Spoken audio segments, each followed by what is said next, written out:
Assalamualaikum warahmatullahi wabarakatuh.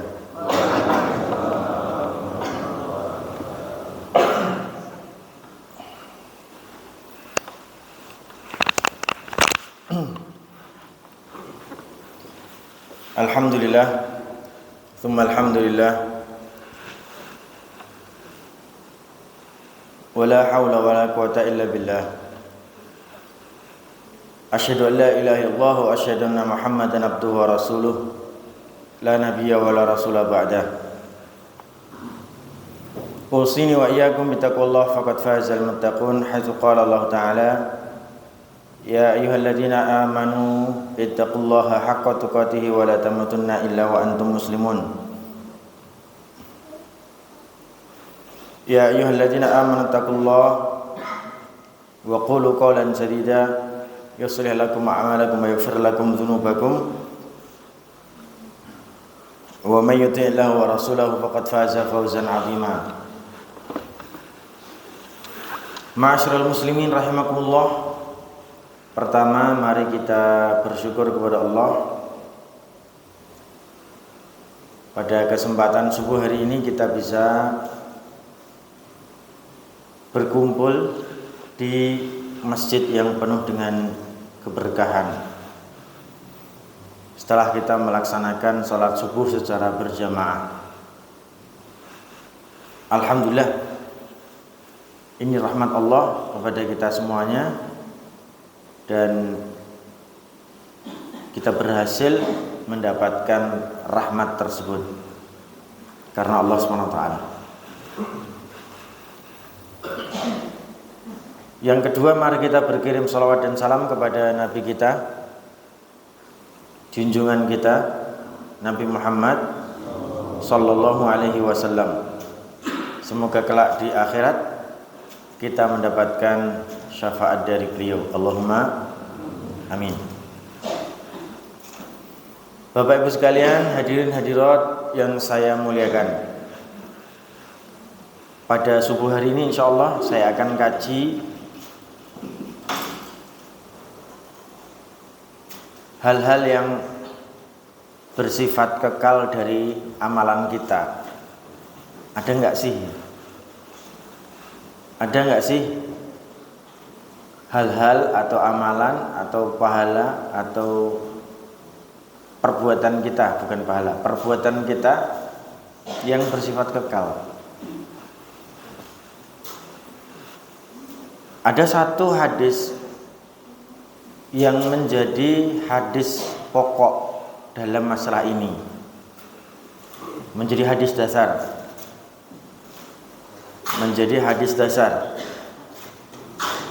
yaitu apa? Hadis yang diriwayatkan oleh Imam Muslim, riwayatnya sahih,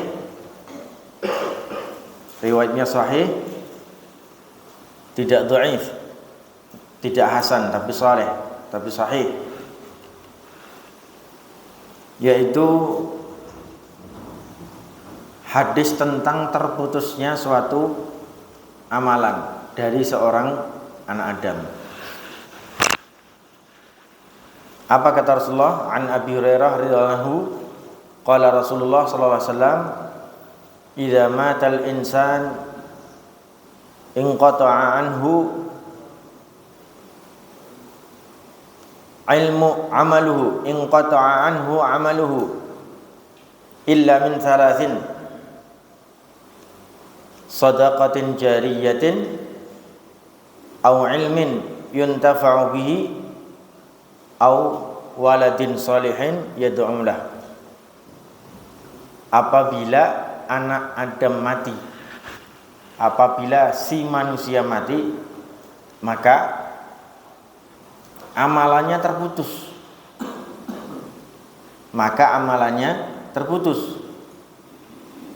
Illa min thalathin, kecuali dari 3 hal, kecuali dari 3 amalan.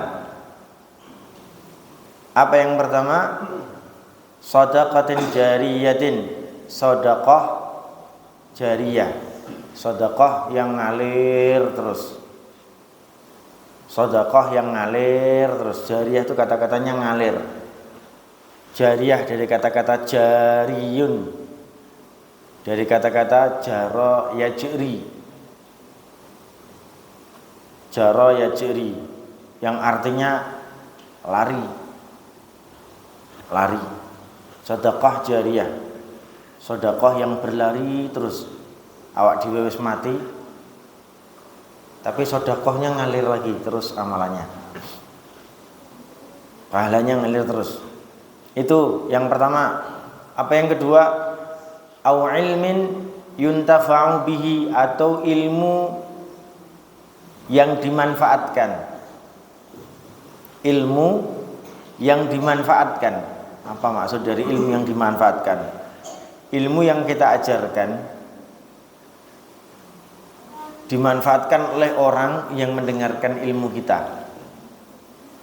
Bisa secara langsung, bisa tidak secara langsung. Tapi itu intinya dimanfaatkan. Kalau nggak ada yang memanfaatkan, yo berarti ilmunya nggak manfaat. Ilmunya ada yang memanfaatkan. Kemudian yang ketiga, apa kata Rasulullah? Awaladin salihin yad'ulah, atau anak soleh yang mendoakannya. Anak soleh yang mendoakan kedua orang tuanya. Ikhwafillah, hadis ini sebenarnya cukup selesai begitu kita mempelajarinya, mempelajari syarahnya, mempelajari keterangan hadis itu selesai, tidak ada masalah. Tidak ada masalah. Baik. Yang pertama terkait dengan sedekah jariyah. Sedekah jariyah itu apa? Kekal. Apakah sedekah jariyah itu kekal? Tidak ada yang kekal.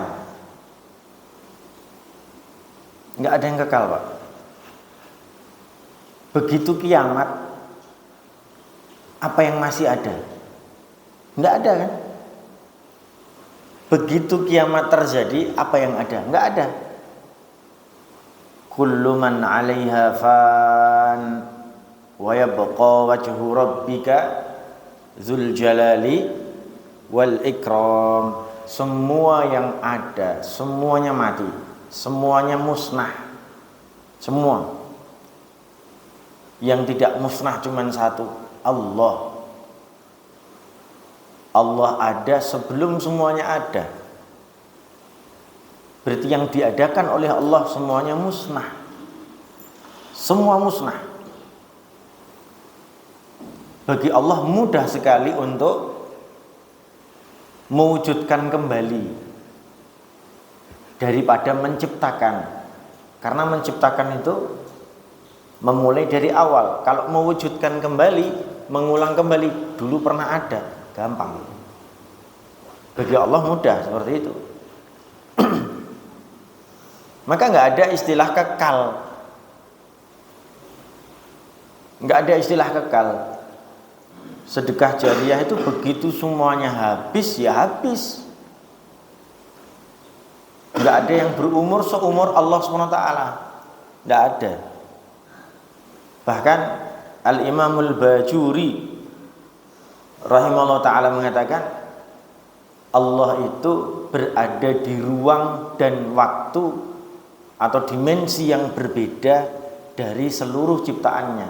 Ciptaan itu punya ruang sendiri, ciptaan itu punya waktu sendiri yang Allah buat.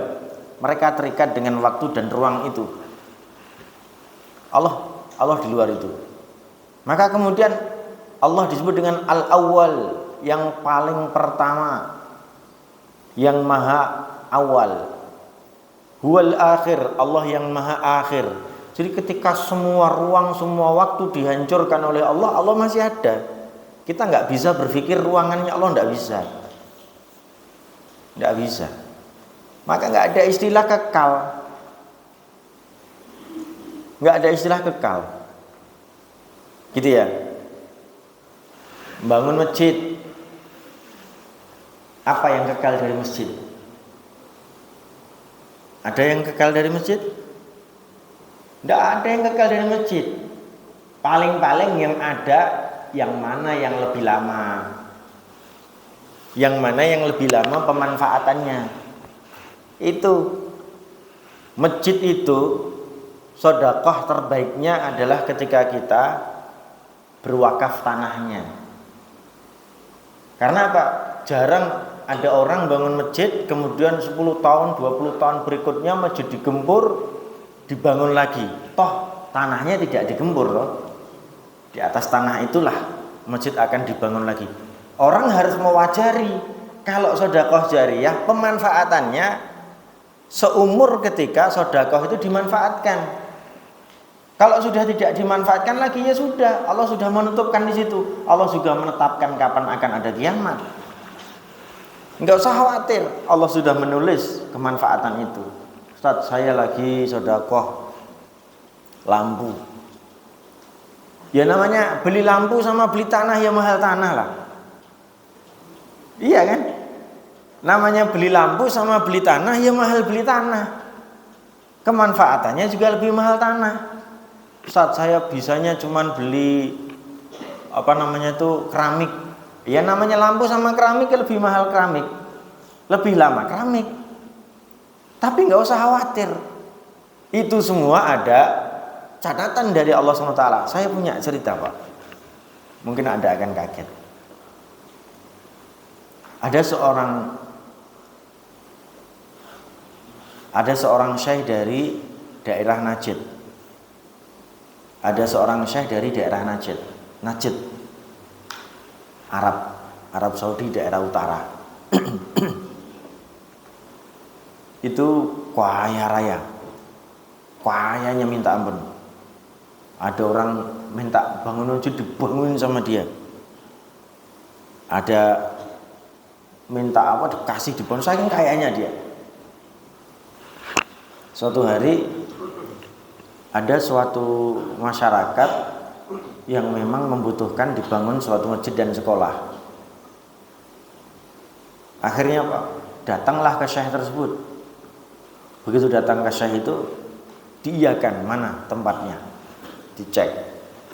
Dia pesan sama masyarakat, seluruh pembangunan ini, tanah ini saya yang beli, tidak boleh ada yang nyampuri.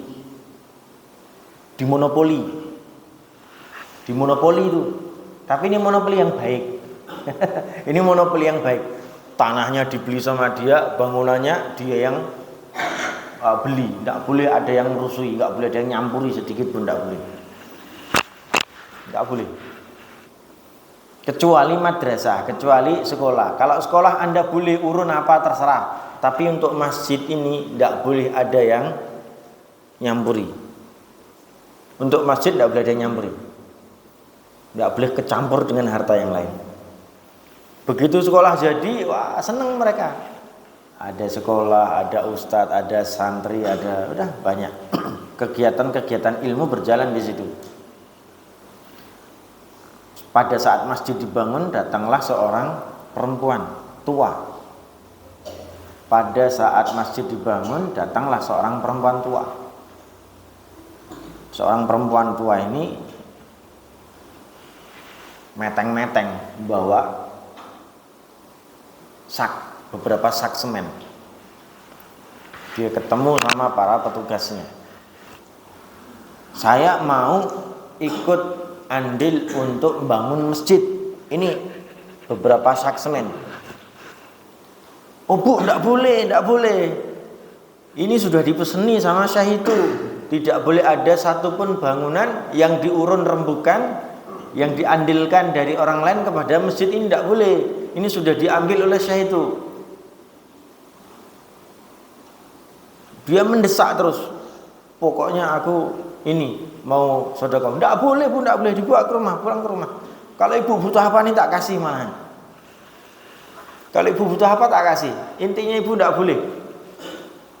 Intinya ibu tidak boleh memasukkan semen ini ke dalam bangunan, tidak boleh.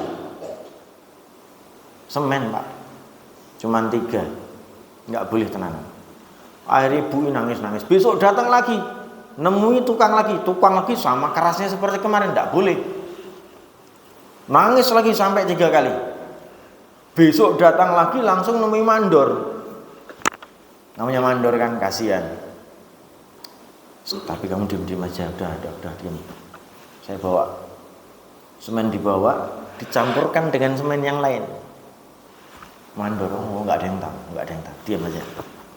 Akhirnya reda, tangisan perempuan itu reda dan dia pulang ke rumah.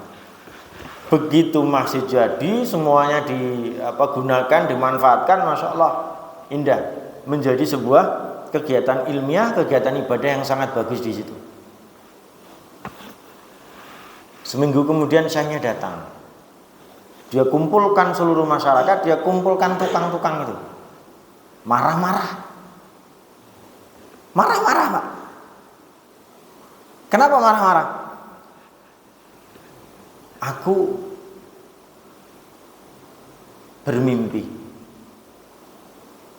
bermimpi bangun masjid. Masjid ini indah sekali. Ini seakan-akan masjid ini belum pernah aku bangun sebelumnya. Aku bermimpi. Pada saat aku keluar masjid, saat aku keluar masuk dari masjid yang aku bangun ini, tiba-tiba aku keluar dari masjidku, aku mendapati masjid yang sama ada di depan masjidku, ada di depan rumah yang aku tinggal ini, di masjidku ini. Keluar loh, kok ada yang sama? Ada apa ini? Syekhnya kemudian ngomong, siapa di antara kalian yang telah memasukkan barang-barangnya ke dalam masjid? Siapa di antara kalian yang memasukkan uangnya ke masjid ini? Diam semua. Akhirnya Pak mandor menemui Syekh tadi secara pribadi. Maaf Syekh, kemarin itu ada seorang wanita tua. Dia menemui saya, nangis-nangis, hanya untuk agar 3 sak semennya dimasukkan di dalam bangunan masjid. Dia cuma mampu itu, dia nggak punya lebih daripada itu seumur hidupnya. Akhirnya apa? Syekh tersebut menangis. Kenapa menangis? Dia mengambil hikmah, mengambil sebuah pelajaran. Memang memonopoli suatu masjid, suatu pahala itu baik. Tapi pada saat melihat orang lain membutuhkannya untuk melakukan perbuatan baik itu, tuh lihat tuh, walaupun 3 sak semen, tapi ternyata perempuan tua yang memiliki 3 sak semen yang kemudian dimasukkan ke dalam bangunan masjid itu, ternyata dia dibangunkan masjid yang sama kelak, hanya berasal dari sebuah mimpi. Ini mimpi Pak. Bagi saya mimpi ini benar, walaupun bukan dalil.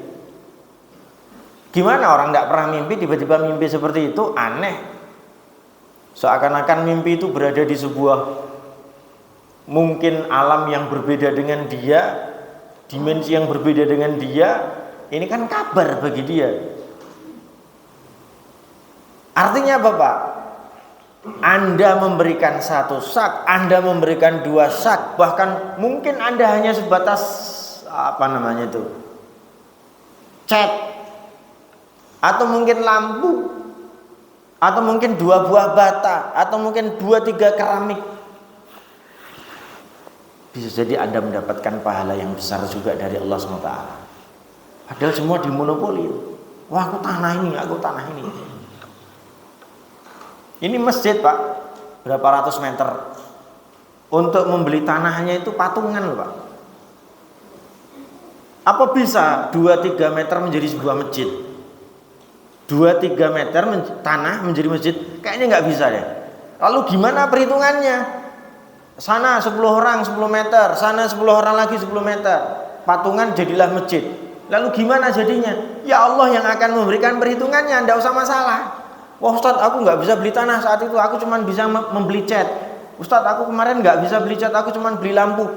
Nggak usah masalah dengan bentuk jariahnya, nggak usah masalah dengan bentuk sedekahnya. Allah akan menghitung itu semua. Jadi Pak, kalau bicara kekal dan tidak kekal, kita kembali ke konsep awal, nggak ada yang kekal kecuali Allah. Termasuk tanah ini suatu hari nanti hancur, terkubur bisa jadi, kena tsunami umpamanya, ya kan? Kena tanah, kena terbelah umpamanya, terus kemana? Yang nggak ngerti. Suatu saat akan hidup kaum baru yang menggantikan kita atau siapa atau mereka. Kita nggak ngerti. Jadi itu ikhwati fillah. Maka cerita tadi terinspirasi. Syekh tadi itu bukan sedang cerita karena inspirasi sebuah hadis, tapi cerita tadi saya inspirasikan dari suatu hadis yang Rasulullah SAW bersabda, "Man bana masjidan, banallahu lahu baitan fil jannah." Siapapun orang yang ikut membantu proses pembangunan masjid, terjemahan saya begitu, walaupun terjemahan letterleknya siapa? Man bana masjidan, siapapun orang yang membangun masjid. Saya terjemahkan lebih luas lagi, siapapun yang ikut berpartisipasi membangun suatu masjid, banallahu lahu baitan fil jannah, dia akan dibangunkan oleh Allah SWT masjid di surga. Saya punya seorang kawan, dia seorang arsitek, bangun sebuah masjid, waduh harganya ngentek miliaran Pak, tapi menghitungnya tuh detail sekali, mulai dari kusen, mulai dari pokoknya semua, namanya arsitek kan. RAB-nya itu ditulis detail. Saya bilang, waktu itu dia bertanya kepada saya, "Ustaz, saya tuh memang pekerjaannya sebagai arsitek, Ustaz. Oh ya, arsitek itu akan mendapatkan pahala membangun masjid, kan saya yang bangun masjid." dia gitu. Apa kan memang tugas saya digaji karena saya jadi arsitek, kan saya yang bangun masjidnya, saya yang mandorin. Ini ada para tukang yang kemudian ngangkat A, ngangkat B gitu. Tapi kan saya yang memeriksa semuanya. Apakah saya termasuk dalam hadis ini? Loh Pak, jenengan itu dodolan orang bangun. Jenengan itu dodolan. Lalu dia caranya biar kalau membangun masjid, walaupun saya tidak terlalu walaupun saya tidak punya uang untuk beli masjid itu, tapi saya Anda gambarnya diikhlaskan. Gambarnya diikhlaskan. Kalau gambar itu sampai 25 juta, dah biarkan aja 5 juta, yang 20 untuk masjid. Baru Anda berandil untuk membangun sebuah masjid. Saya sampai katakan gitu. Karena apa? Berdasarkan cerita Syekh tadi, cuman andil 3 sak semen pun orang itu dibangunkan yang sama dengan masjid yang sama. Ini aneh. Tapi itu adalah inspirasi dari sebuah hadis Nabi sallallahu alaihi wasallam, "Man bana masjidan fid dunya." Siapapun orang yang bangun masjid di dunia, man itu bisa untuk siapa saja, dengan andil apa saja. Jadi gak usah khawatir. Cuman kalau bicara kebermanfaatannya, ya manfaat itu sampai kapan? Oh, suatu hari nanti ini masjid di bulldozer mau dibangun yang lebih luas lagi. Ya tidak masalah. Antum kalau mau tahu, Masjid Nabawi itu dulu kecil, hanya berjarak antara mihrab Nabi dengan rumah Nabi, kan gitu. Sekarang luas. Sebelum diperluas, Nabi SAW mengatakan, "Ayo siapa di antara kalian yang mau mewakafkan tanahnya untuk dibangun, diperluaskan masjidku ini." Akhirnya ada suatu kabilah, "Rasulullah, aku ikhlaskan, aku wakafkan tanahnya." Dibangun di situ, perluasan, dibuldoser meneh, diluaskan lagi sampai sekarang, Pak. Luasnya seperti itu. Dulu kan nggak seperti itu. Lah dulu terus sing infak semen, sing infak watu, ya biar Allah yang ngitung, nggak usah masalah, nggak usah mempertanyakan perbuatan Allah. Sedetail apapun Allah tahu itu. Sekecil apapun Allah tahu. Jadi kalau bicara tentang masalah masjid mau dibuldoser atau enggak, wah rugi no aku menginfak lampu, baru lampu mati. Lah mampunya beli itu terus mau apa lagi? Kenapa kita harus menyesali perbuatan baik yang kita lakukan? Wah, nyesel aku cuman beli lampu. Loh kok nyesel beli lampu? Lah enggak ada lampu juga do kepetengan kabeh. Jadi enggak usah khawatir. Wah, nyesel aku cuman bisa infak papan tulis. Papan tulis bisa hilang. Emang ada yang enggak hilang ya? Semua hilang. Cuman masa kebermanfaatannya itu nanti dihitung juga oleh Allah SWT. Baik sedikit maupun banyak, lama maupun tidak lama, itu ada hitungan dari Allah Subhanahu wa taala. Jadi itu yang pertama, ikhwati fillah, sedekah jariyah. Ustaz, saya cuma mampu ngalirkan air untuk wudu. Allahu Akbar. Ustaz, aku cuma bisa beli sanyo. Lah sanyo umure paling 2 tahun 3 tahun. Baru gue ganti meneh. Iya ya, bangun masjid kok meng urun sanyu. Ya enggak masalah. Enggak masalah. 2 tahun Anda berinfak sampai kemudian orang-orang bisa ngambil air, bisa berwudu, bisa minum. Wah, itu 2 tahun loh Anda infak hal yang paling baik menurut Rasulullah. Kenapa harus disesali? Enggak boleh ada yang menyesal. Enggak boleh. Apa kata Rasulullah dalam hal ini? Inna minal birri ba'dal mauti antasqiyal ma. Apa meneh ketika jenengan ngapunten wafat. Urun sanyo sesuk mati. Ternyata sanyo nih 2 tahun urip. Setiap hari menuhi bak air untuk wudu, untuk mandi, untuk minum dan lain sebagainya. Bahkan suatu saat mungkin kalau ada anak kecil yang lagi buang hajat, air itu digunakan untuk membersihkannya. 2 tahun Pak, umpamane baru rusak diganti meneh. Mosok 2 tahun enggak enek manfaat. Ada manfaat. Apa kata Rasulullah? Sebaik-baik sedekah jariyah bagi seseorang adalah setelah kematiannya adalah ketika dia mampu mengalirkan air. Coba Pak, Anda ngalirkan air 2 tahun kok nyesel gitu terus piye?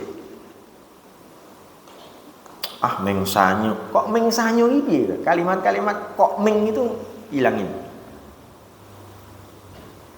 Lan tanalul birra hatta tunfiqu mimma tuhibbun. Semampu Anda. Allah tidak akan pernah menerima kebaikan sedekah Anda kecuali sedekah itu berasal dari sesuatu yang paling Anda cintai. Kan gitu toh? Saya betul-betul menyisihkan uang 50.000 ini dari harta terbaikku untuk membeli air, untuk membeli sanyu, untuk membeli apa. Allah akan terima itu. Karena itu harta terbaik. Wong kadang harta yang bukan baik, maksudnya bukan baik itu bukan baik 100%. Itu pun Allah terima kok. Apa contohnya? Zakat. Zakat itu kan harta yang tidak 100% baik. Kotoran dibuang. Iya kan? Anda punya mobil, tanah, rumah, emas-emasan dikumpulke dadi siji. Duitnya piro? 2,5% diinfakkan untuk zakat mal. Kan gitu kan? Zakat mal ini fungsinya untuk membersihkan harta Anda. Itu bukan infak, itu bukan sedekah, itu zakat. Memang harus dikeluarkan. Karena itu kotoran. Makanya Rasulullah SAW dan keluarganya tidak boleh memakan harta zakat, tidak boleh. Karena itu kotoran. Maksudnya kotoran secara konsep ya, bukan secara ini najis atau enggak najis gitu ya. Bendanya tuh bersih, cuman konsep hartanya kotor karena itu zakat. Rasul tidak memakan zakat, tapi Rasul memakan hadiah. Karena apa? Hadiah itu adalah harta terbaik yang dimiliki seseorang kemudian diberikan kepada orang. Aku punya harta terbaik, aku akan berikan harta terbaikku kepada Rasulullah. Nah, itu Rasulullah berhak untuk Rasulullah punya diperbolehkan untuk memakan dari harta hadiah, boleh. Anda kalau mau ngasih hadiah istri Anda kan mesti cari uang yang terbaik dulu. Dapat duit 1 juta, 2 juta sebulan, ya dikasihkan ini untuk sebulan 2 bulan kalau bisa. Oke. Nah, harta terbaik.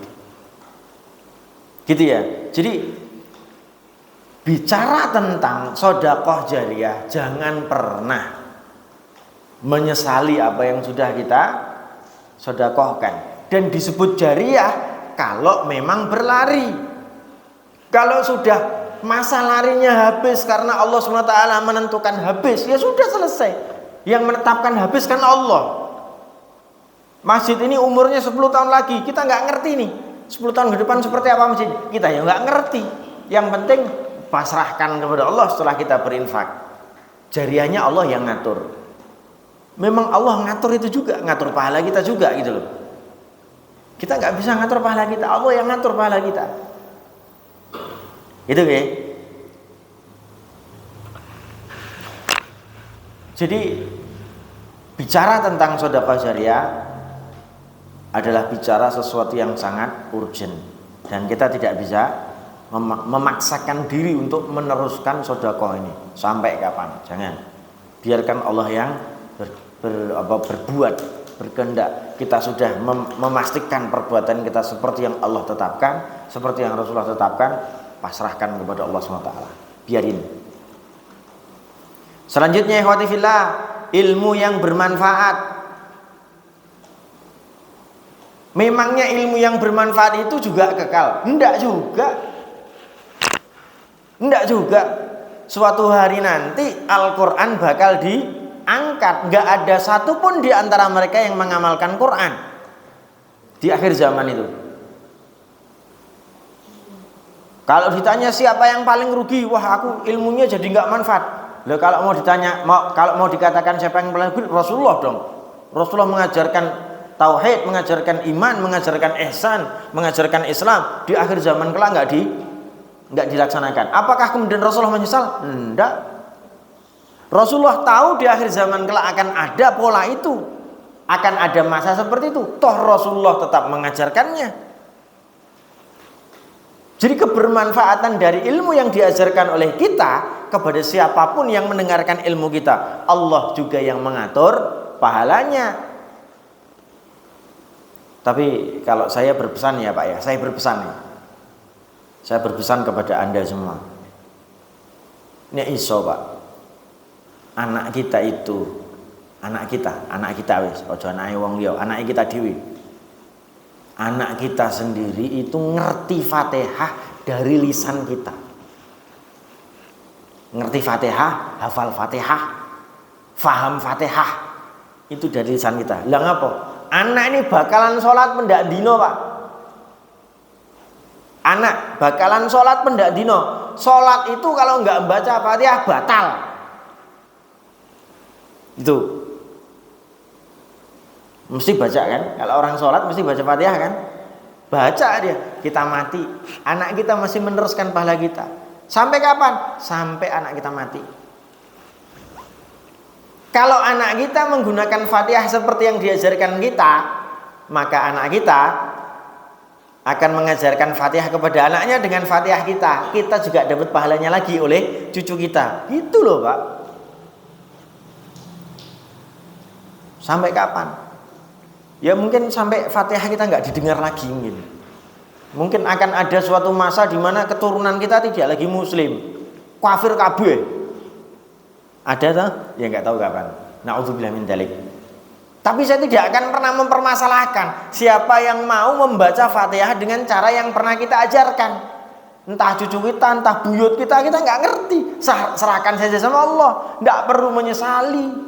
Sama ketika kita tadi menyesali ngecat tok, lampu tok, enggak perlu. Gitu Pak Nggih. Fatihah wajib Pak. Saran saya. Ojo dijikuk gurune. Ngajari Fatihah dijikuk gurune. Aduh. Lah awak dhewe itu apa? Iya kan Pak ya? Anak-anak kecil pinter Fatihah gara-gara gurunya. Gara-gara ustazahnya. Lah, terus kapan kita dapat ilmunya dong? Kapan kita dapat pahala ilmu yang bermanfaat kalau kita nggak ngasih kepada anak kita Fatihah yang benar? Ya walaupun ilmu yang kita berikan kepada anak kita bukan cuma Fatihah kan. Ya ngajari sholat ya awak dhewe, ya ngajari nguklambi ya kita kan gitu ya. Banyak ilmu yang kita tumpahkan kepada anak kita banyak sekali. Cuman saya berpesan Fatihah yo aja ngantek lali. Ojo ngantek lali. Beruntung kalau kita ngajar Fatihah kepada anak kita nanti jadi guru. Jadi ustadz lah, anak kita ngajari Fatihah kepada murid-muridnya, wah tambah banyak, ya kan? Tambah banyak manfaatnya. Tapi jangan pernah mempertanyakan manfaat itu, biar Allah yang mengatur itu. Karena Allah pun mengatur pahala manfaat dari ilmu yang sedang kita sebarluaskan. Gitu Pak Kiai. Maka ikhwah fillah rahimakumullah, dalam hal ini Rasulullah sallallahu alaihi wasallam mengatakan ad-dalu ala khairin kaman amilahu. Ad-dalu alal khairi kafa'ilihi. Orang yang menunjukkan kebaikan kepada orang lain, kemudian orang lain tersebut melaksanakan kebaikan yang kita tunjukkan, maka kita mendapatkan pahala dari perbuatan orang yang melaksanakannya, tanpa mengurangi sedikit pun pahala orang yang melaksanakannya. Awak dhewe ngajari sholat, bocah iso sholat, kita dapat pahala sholat dari bocah yang tadi melaksanakan sholat, kita dapat pahalanya tanpa mengurangi pahala si bocah yang sedang sholat. Saya ngajari kepada Anda, ayo sholat duha. Sholat duha kabeh, aku itu pahala sholat duha, tanpa mengurangi pahala orang yang sholat duha tadi. Itu maksudnya. Itu contoh dari manfaat yang Allah akan berikan kepada kita yang pernah memberikan ilmu yang bermanfaat kepada siapapun, kepada orang lain. Gitu. Ya nek dibilang seperti apa para ustadz ya, para penceramah, para dai itu ya banyak bisa memberikan orang pencerahan dan orang banyak tercerahkan dan orang bisa banyak semangat. Bisa jadi dai penceramah ini banyak pahalanya. Tapi ingat, dai penceramah harus hati-hati dalam bertutur kata. Jangan sampai dia mengeluarkan kata-kata yang salah. Karena kalau salah juga didengerin orang, jadi payah nanti. Itu bisa ke saya juga, bisa ke kita, bisa ke penceramah juga. Hati-hati. Sebaliknya juga akan berlaku sama. Kalau ternyata dia menunjukkan sesuatu yang salah dan orang melaksanakan sesuatu yang salah tadi, si dai, si penceramah juga kena dosa dari kesalahan yang dilakukan oleh orang yang mendengarkan kesalahan dia. Hati-hati. Na'udzubillah min dzalik. Hati-hati. Orang ngomong tuh banyak celahnya. Gitu guys. Jadi ikhwati fillah rahimakumullah, hadis terakhir tentang ilmu yang bermanfaat ini Quran. Rasulullah mengatakan ilmu yang paling bermanfaat itu Quran.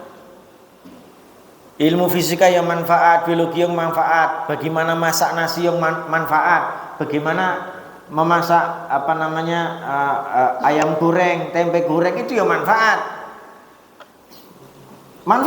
Anak kita kemudian bisa melakukan itu ya senang. Saya ini suka sekali dengan masakan ibu saya. Begitu ibu saya masak, selalu saya ikut ke belakang. Caranya gimana? Wah bu, masakannya enak terus yo. Mesti masakannya enak. Saat itu saya nggak ngerti kalau ternyata semua masakan ibu tuh yo mung brambang, bawang, lombok, masakan karo uyah karo gula. Minggu tok. Loh, bumbune padha kok.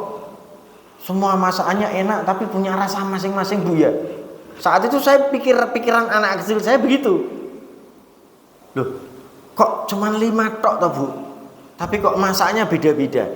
Ya memang Allah ngasih rasa ini ke masing-masing sayur. Oh berarti Allah tuh ngatur ya? Iya, itu kalimat yang saya ingat-ingat dari ibu saya. Maka sekarang kalau saya mau masak sayur lombok, raketung ra nganggo santen, nganggo apa jenenge banyu putih biasa. Ya masakane nggo 5 bumbu mau tok. Duke lomboke. Lombok ijo. Sampai hari ini Pak, saya senang dengan pola yang ibu wariskan kepada saya. Ilmu tentang masak. Kan itu tuh. Banyak sekali ilmu yang diberikan orang tua kepada anak. Tapi ingat kata Rasulullah, ilmu yang terbaik yang diberikan orang tua kepada anaknya adalah Quran. Khairukum man ta'allamal Qur'ana wa 'allama. Sebaik-baik kalian adalah orang yang belajar Al-Qur'an dan kemudian mengajarkannya. Itu Pak. Maka tadi pesan saya Masya Allah, ojo lali ngantek Fatihah dikuasai ustadz lain. Nah, dimonopoli karo ustadz sing liyane. Nek iso dari kita. Anak hafal Fatihah ya saka awake dhewe, anak hafal syahadat ya saka awake dhewe, anak hafal Rabbana atina fid dunya hasanah wa fil akhirati hasanah wa qina adzabannar ya saka awake dhewe, saka wong tuane. Itu ngalir terus paling. Jangan sampai kemana-mana. Kalau bisa kita kuasai semua, gitu nggih. Jadi itu ikhwati fillah. Terakhir terkait dengan anak soleh yang mendoakan kedua orang tuanya. Waladin sholihin yad'ulah. Awalatin sholihin yad'ulah. Bukan waladun ya, tapi kalau karena kita ngikuti pola pertama pakai in ngapain? Awalatin sholihin yad'ulah. Anak soleh yang mendoakan kedua orang tuanya. Pak, Bu. Bapak kuwi tukang maksiat. Salat ditinggalke. Ora tau wis puasa ya ora tau. Ning ya ngakune muslim. Kadang ya salat, kadang. Nek pas sadar salat, ora sadar terus tinggal. Itu wong kok ngono kuwi wong apa? Orang seperti ini orang apa? Tapi dia mati dalam kondisi tidak, mohon maaf, tidak Kristen, tidak Yahudi, tidak Nasrani, ya tidak Hindu, tidak Buddha, ya Muslim, mung ora tau salat, ora tau puasa. Wong kok ngene iki dihukumi apa? Wong kok ngene iki dihukumi apa, Pak? Kafir loh. Memang kafir betul. Tapi kafirnya itu bukan kafir yang kemudian kita perangi, kemudian kita bunuh, kemudian kita tidak sholatin, enggak. Kalau mau disebut kafir mungkin kita juga ada loh label kafir itu. Kalau tidak, kalau kita mau teliti lebih jauh, mungkin kita juga punya label kafir itu tapi tanpa sadar. Pernah Pak, ada orang yang meninggalkan sholat secara sengaja di masjid ini. Kalau ada kafir. Kan gitu toh. Pernah kan ninggalin sholat duhur sekali, 2 kali. Kafir loh Pak. Ngerti sholat duhur itu wajib tapi kemudian ditinggalkan. Kafir loh. Man taraka sholat al-asri amdan faqad kafar. Siapapun yang telah meninggalkan sholat asar secara sengaja dia kafir. Dalam riwayat yang lain, man taraka sholatal asri amdan faqad hubita amalu. Siapapun orang yang meninggalkan sholat asar tok Pak, secara sengaja, maka dia telah terhapus seluruh amalan hari itu. Kafir dong. Tapi dia enggak Nasrani, enggak Yahudi, enggak ateis, enggak komunis, enggak Hindu, enggak Buddha, ngaku nih Muslim. Percaya Allahu Akbar, percaya la ilaha illallah Muhammad Rasulullah, mung dheweke iki maksiat, fasik. Fasik ya ramun. Apakah orang ini tidak boleh didoakan orang tuanya? Jangan dong. Orang muslim seperti ini justru lebih banyak butuh doa. Dari siapa? Dari anaknya. Inilah hakikat anak yang soleh. Bapaknya wala era umum, anaknya soleh era umum, ada. Boleh nggak mendoakan mereka? Boleh selama muslim. Nek wis mati kafir baru ndak boleh didoakan. Maka nalin nabiyyi walladzina amanu an yastaghfiru lil musyrikina walau kanu uli kurba. Tidak boleh bagi nabi, tidak boleh bagi orang-orang muslim memintakan ampunan kepada Allah SWT untuk siapa? Untuk orang-orang yang mati dalam kondisi kafir walaupun mereka adalah orang-orang terdekat. Ayat ini dipermisalkan, ayat ini turun saat itu ketika Abu Thalib meninggal, Abu Thalib mati. Siapa yang sedih? Nabi Muhammad. Abu Thalib mati, yang sedih siapa? Nabi Muhammad. Yang lebih sedih lagi siapa? Ali bin Abi Thalib. Ali anaknya Abu Thalib, sepupu Nabi. Sampai Ali kemudian minta kepada Rasulullah, Rasul tolong dong bapak didongake ben mlebu surga. Ya namanya keluarga sendiri. Namanya yang minta adalah orang yang sangat berjasa kepada beliau. Yang meminta lagi adalah orang yang sangat dicintai, yaitu Ali bin Abi Thalib. Sedangkan yang mati adalah orang yang juga sangat dicintai oleh Nabi sallallahu alaihi wasallam. Apa yang kemudian terjadi? Rasul berdoa, ya Allah, tolong ampuni paman saya, ya Allah. Allah ingatkan, hei Nabi, tidak boleh gitu. Ini orang mati dalam kondisi kafir, ini orang mati dalam kondisi musyrik, tidak bisa didoakan, tidak bisa, Pak.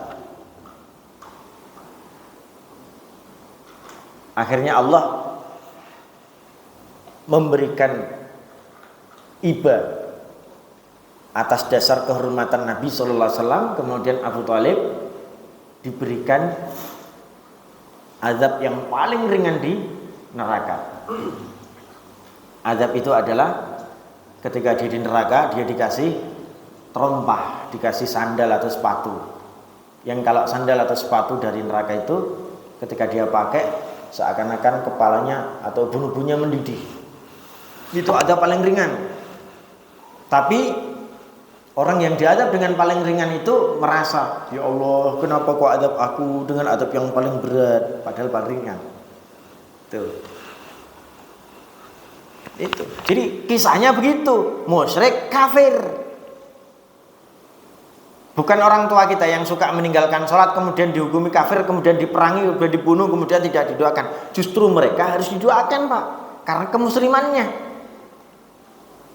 karena keislamannya. Dan kita menjadi orang yang soleh, anak yang soleh dari seorang ayah yang mungkin, mohon maaf, seperti itu. Ayah wajib mendapatkan itu dari kita.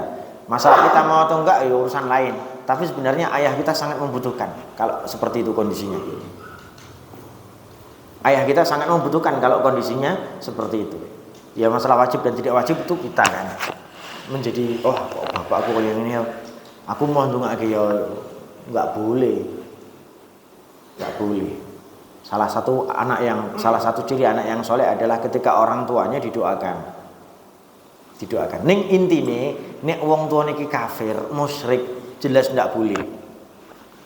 Ada satu pemahaman, Pak, namanya khawarij. Pemahaman di tengah-tengah Islam yang salah itu kan banyak ya. Ada Syiah, ada khawarij, ada Mu'tazilah. Khawarij itu, ini contoh khawarij.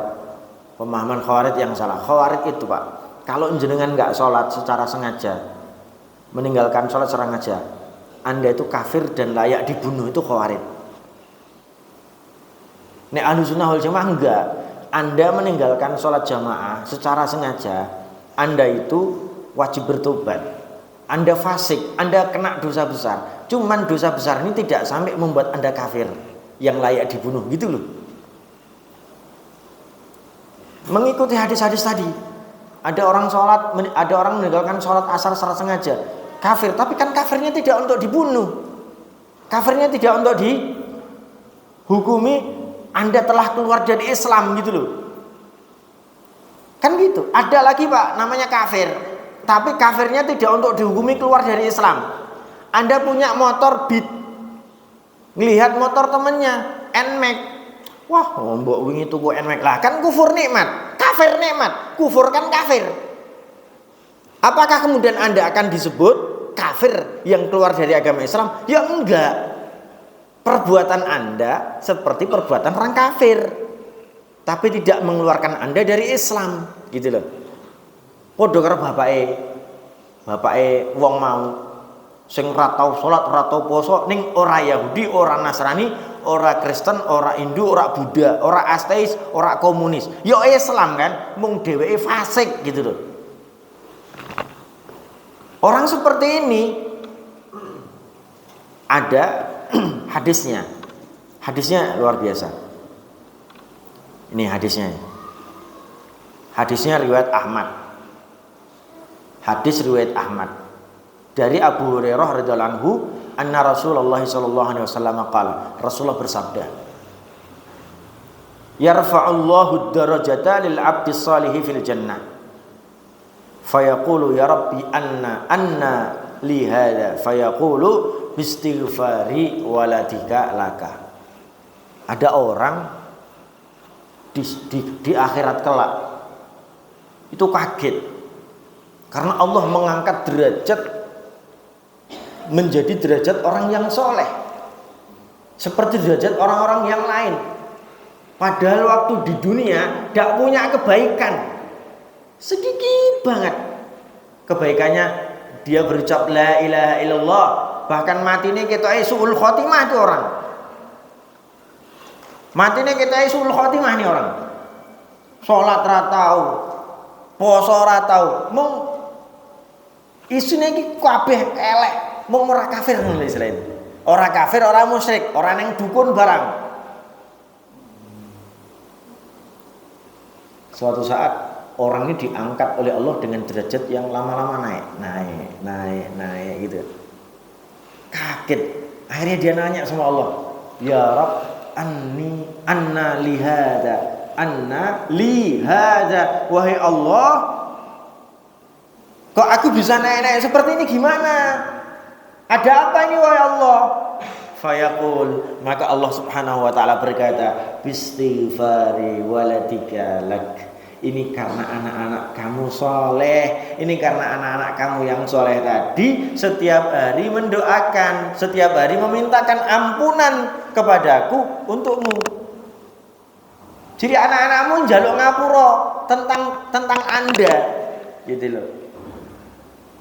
Ya Allah, bapakku ki mbiyen ra tau salat, tolong ya Allah selamatkan dia.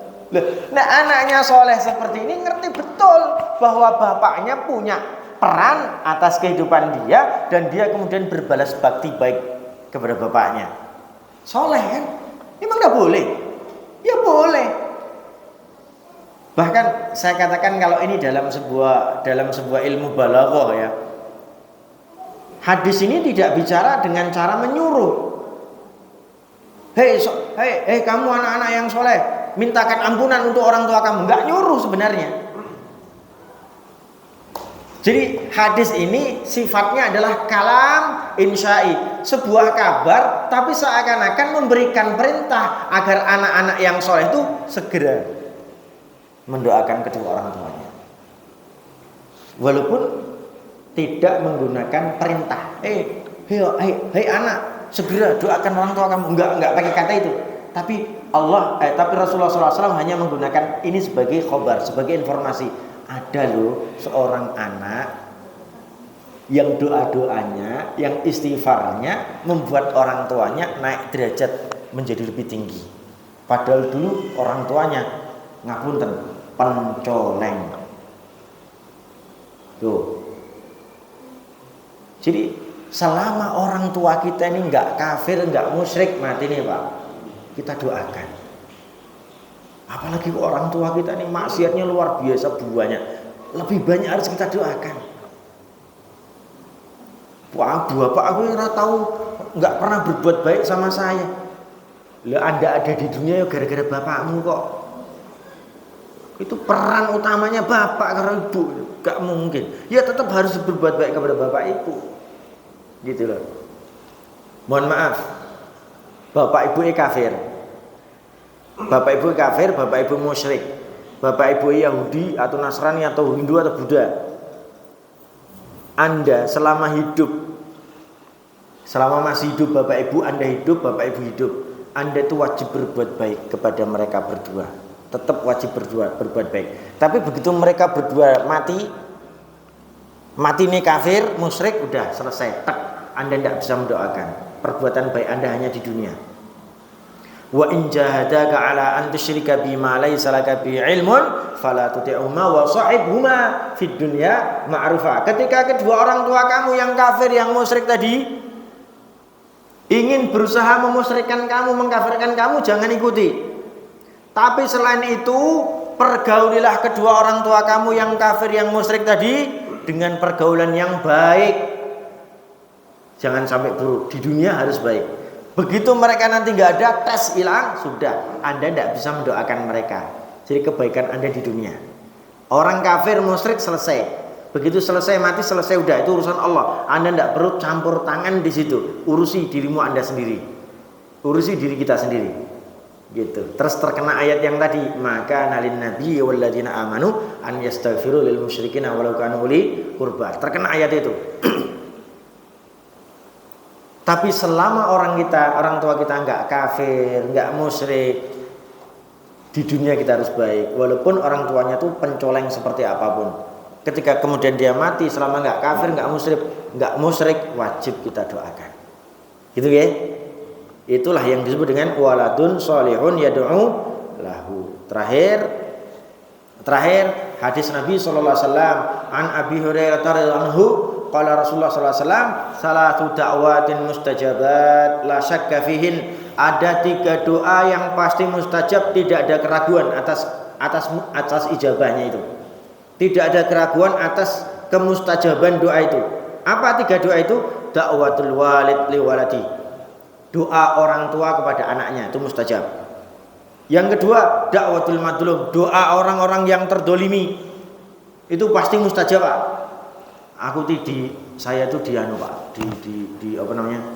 Dikasih pertanyaan sama seorang ibu-ibu. Pak Ustadz, aku didolimi sama tetanggaku, sama kolega-kolegaku. Duitnya miliaran hilang. Terus piye ta? Aku mendoakan dia keburukan boleh enggak? Ya terserah ibu. Sing biyen mencelakakan aku tabrak mobil, ya monggo. Sakarepmu, Bu. Kenapa? Ya karena ibu punya hak untuk berdoa. Terserah ibu. Biyen sing biyen mencelakaiku toklek ngomongane. Ya terserah ibu, monggo. Itu hak ibu karena ibu didolimi. Tapi ibu menyerahkan semuanya kepada Allah. Ibu tidak sedang mendolimi balik dia. Ibu hanya sedang berdoa kepada Allah. Masalah nanti Allah SWT mengabulkan atau enggak urusan Allah. Tapi doa orang terdolimi itu pasti makbul. Hati-hati sama orang terdolimi. Tapi Bu, saya punya saran. Nomor 1 boleh, nomor 2 itu saran saya. Maafkan Bu. Karena apa? Pahala memaafkan itu bakalan lebih bermanfaat kelak di akhirat dibanding doa ibu untuk kecelakaan orang itu. Itu yang nomor 2. Karena apa? Memaafkan itu pahalanya lebih bermanfaat buat ibu kelak di akhirat dibanding ketika ibu mendoakan dia kecelakaan juga. Na'udzubillah.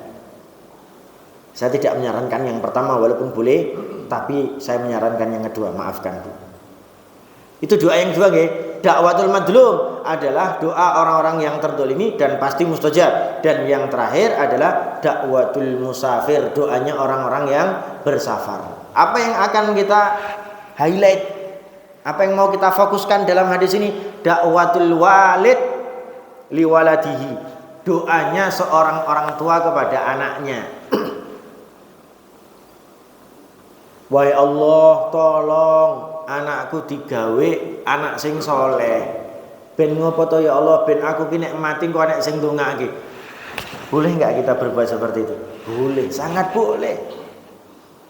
Dia ingat setelah dia mati enggak ada yang bisa meneruskan pahala kecuali anak yang soleh yang mendoakan kedua orang tuanya. Maka dia berdoa kepada Allah, ya Allah tolong jadikan anakku anak yang soleh. Pak Bu, orang tua, mohon maaf, sebejat apapun orang tua tidak menginginkan anak yang dilahirkannya menjadi bejat seperti dia. Lucu kalau ada orang tua pengen anaknya jadi rampok bareng loh. Ayo Pak, rampok bareng. Dia mesti rapenak loh. Masa anaknya jadi perampok bareng. Kecuali hatinya harus mati kabeh loh ya rampok. Tapi tetap sangat tidak mungkin kayaknya, karena hati orang tua itu mesti ada keibuannya, ada keayahannya. Saya kira ini Bapak Ibu sekalian yang dapat saya sampaikan. 3 poin yang semoga bermanfaat untuk kita dan semoga tidak ada yang salah paham dalam hal ini. Kalau mungkin ada pertanyaan saya persilahkan. Kalau ada, kalau nggak ada saya tutup. Monggo, ada nggak? Cukup? Cekap nggih? Baik, semoga ini yang dapat saya sampaikan dan bisa bermanfaat untuk kita, untuk saya pribadi dan untuk kita semuanya. Barakallahu li wa lakum wa nafa'ani wa iyyakum bima fihi al-ayati wa dzikril hakim. Aqulu qouli hadza fastaghfiruh innahu wal ghafurur rahim. Tsumma assalamu alaikum warahmatullahi wabarakatuh.